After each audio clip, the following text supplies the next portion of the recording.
माननीय रमेश जायसवाल जी। बहुत बहुत धन्यवाद अधिष्ठाता महोदय। आप बोलिए। थैंक यू जी सर, आप बोलिए। माननीय सदस्य माननीय जायसवाल जी, आप बोलिए। अधिष्ठाता महोदय जी जी आप बोलिए, आपकी आवाज आ जाएगी। राज्यपाल प्लीज महोदया आप बैठ के जाइए, आपका समय हो गया। उस अभिभाषण पर डॉक्टर नीरज बोरा जी के धन्यवाद प्रस्ताव के समर्थन में मुझे बोलने का अवसर दिया। आपका मैं बहुत बहुत धन्यवाद, बहुत बहुत आभार व्यक्त करता हूं। मैं आप यह सरकार लगातार उत्तर प्रदेश के अंदर विकास को के गगनचुंबी को छू रही है। मैं उस पर विस्तार से चर्चा करूं उससे पहले मां भारती के चरणों में नमन करना चाहता हूं, जिनकी सेवा भाव से के लिए राजनीतिक और सामाजिक जीवन का चयन हमने किया। मैं भारतीय जनता पार्टी के राष्ट्रीय नेतृत्व को, प्रदेश नेतृत्व को, माननीय प्रधानमंत्री जी को, माननीय मुख्यमंत्री जी को, अपने सभी क्षेत्र की देवतुल्य जनता को आभार व्यक्त करना चाहता हूं कि उनके आशीर्वाद से मुझे सदन का हिस्सा बनने का अवसर मिला। मैं आपको कहना चाहता हूं कि माननीय मुख्यमंत्री जी ने जितने अदम्य उत्साह के साथ कुंभ का आयोजन किया, माननीय प्रधानमंत्री जी के आशीर्वाद से वो कुंभ सफल रहा। पूरा भारत ही नहीं, पूरा का पूरा विश्व कुंभ में अपनी आस्था से पूरे कुंभ को जो कुंभ में जुड़ा, और उसका परिणाम था कि 57 करोड़ लोग कुंभ में स्नान करके अपने जीवन को धन्य करने का काम किया लोगों ने। मैं राज्यपाल महोदया के उस अभिभाषण को हम सारे लोगों ने सुना। सुनने के बाद सभी लोगों ने अपने जीवन में उसको आत्मसात भी किया कि उत्तर प्रदेश के अंदर जिस तेजी के साथ योगी जी की सरकार विकास कार्यों के साथ अपने को जोड़ के रख के जनता का आशीर्वाद प्राप्त कर रही है, वो अभूतपूर्व था। मैं आपको कहना चाहता हूं कि मेरे क्षेत्र के अंदर तमाम लोग, ऐसे लोग हजारों हजार की संख्या में कुंभ में गए और उन्होंने कुंभ से आने के बाद कुंभ की तारीफ की, वहां की व्यवस्था की तारीफ की। मैं अपने क्षेत्र की जनता की तरफ से बहुत बहुत साधुवाद, बहुत बहुत अभिनंदन माननीय प्रधानमंत्री जी, माननीय मुख्यमंत्री जी का करना चाहता हूं। साथ ही साथ उत्तर प्रदेश के सदन के माध्यम से दिल्ली के लोकप्रिय कार्यकर्ता के रूप में काम कर रही रेखा गुप्ता जी को भी बहुत बहुत शुभकामनाएं, बधाई देना चाहता हूं।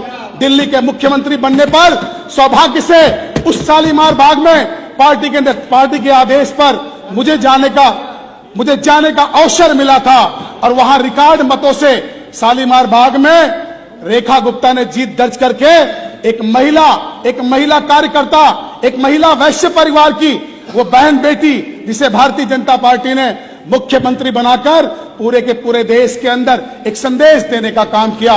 मैं आपको निवेदन के साथ कहना चाहता हूं, उत्तर प्रदेश के इस सरकार के आशीर्वाद से, प्रदेश के ऐसे मुख्यमंत्री जी के आशीर्वाद से मेरे विधानसभा में विकास की गंगा बह रही है।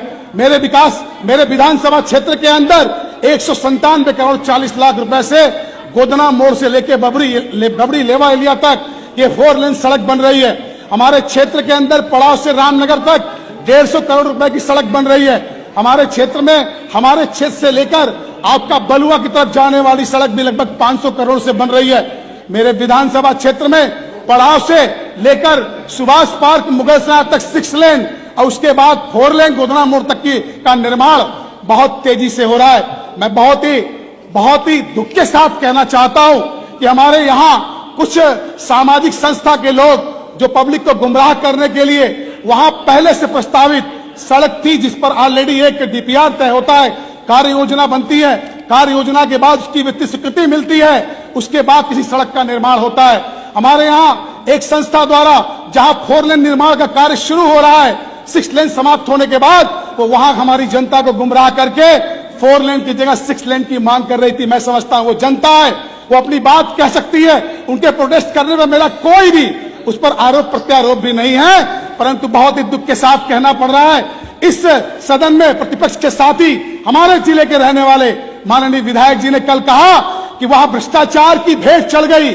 उन्होंने कहा सत्ताधारी दल के विधायक के साथ मिलीभगत करके जनता के उस मांग को नकारा जा रहा है। बड़ा आश्चर्य लग रहा है। मुझे तो लगता था कि 4 बार के वो विधायक हैं, हम लोग पहली बार जीत के आए हैं, कुछ न कुछ सीखने का अवसर मिलेगा, सदन की विधायी व्यवस्था के साथ उनके साथ कुछ बात करके कुछ समझने का अवसर मिलेगा। कल मगर मैंने देखा कि जिस तरीके से उन्होंने आरोप लगाया और उनका वह बात मुझे समझ में आ रही है जब एक बैठक में, जिले की बैठक में हमसे कहते हैं कि माननीय विधायक जी, हम सब लोग जीत के आने वाले जनप्रतिनिधि हैं, हम सब लोगों को अधिकारियों की बात नहीं करनी चाहिए, आपस में एकता का भाव होना चाहिए।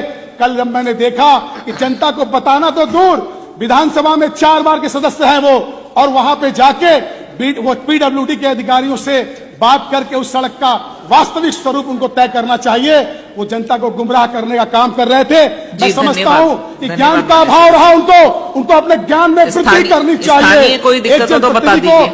दूसरे जनप्रतिनिधि के बारे में इस तरह से आलोचना करना, उसकी बुराई करना, उस पर आरोप लगाना कहीं न कहीं से उनके तुष्टीकरण की मानसिकता को जाहिर करता है, उनकी मानसिकता को बताता है कि वो हर जगह दलीय आधार पर सोचते हैं। अगर इतना ही विचार अच्छा है, इतना उनकी मांग जायज है, इतना ही मांग सही है, तो उनके साथ सड़क पर उतरने का काम उन्हें करना चाहिए था। मगर सदन के अंदर आकर एक मैसेज देके वोट की राजनीति करने का वो काम कर रहे हैं। मैं आपसे कहना चाहता हूं, मेरे विधानसभा क्षेत्र मुख्यालय का विधानसभा है, वहां पे लगातार न्यायालय की मांग की जा रही थी। माननीय मुख्यमंत्री जी ने बहुत ही सहजता से न्यायालय के लिए धनराशि दिया। मैं चाहता हूं जल्दी से वो आकर उस न्यायालय का उद्घाटन करें, शिलान्यास करें, ताकि क्षेत्र की जनता को वो चीजें मुहैया कराई जा सके। हमारे यहाँ मुझे मेरा समय लोगों ने ले लिया, मुझे समराइज कर रहा हूं, तुरंत 2 मिनट मुझे मौका दीजिए। मेरे यहाँ बस डिपो की स्वीकृति हुई है। मैं मांग करता हूं कि तत्काल उस जमीन पर भूमि पूजन करा के बस डिपो का निर्माण का शुरुआत कराया जाए।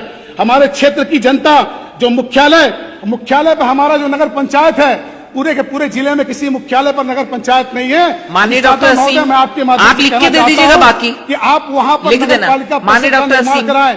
पंडित दीनदयाल बस 1 मिनट मैडम, पंडित दीनदयाल उपाध्याय नगर पालिका परिषद क्षेत्र है जहां का लगातार विस्तार हो रहा है।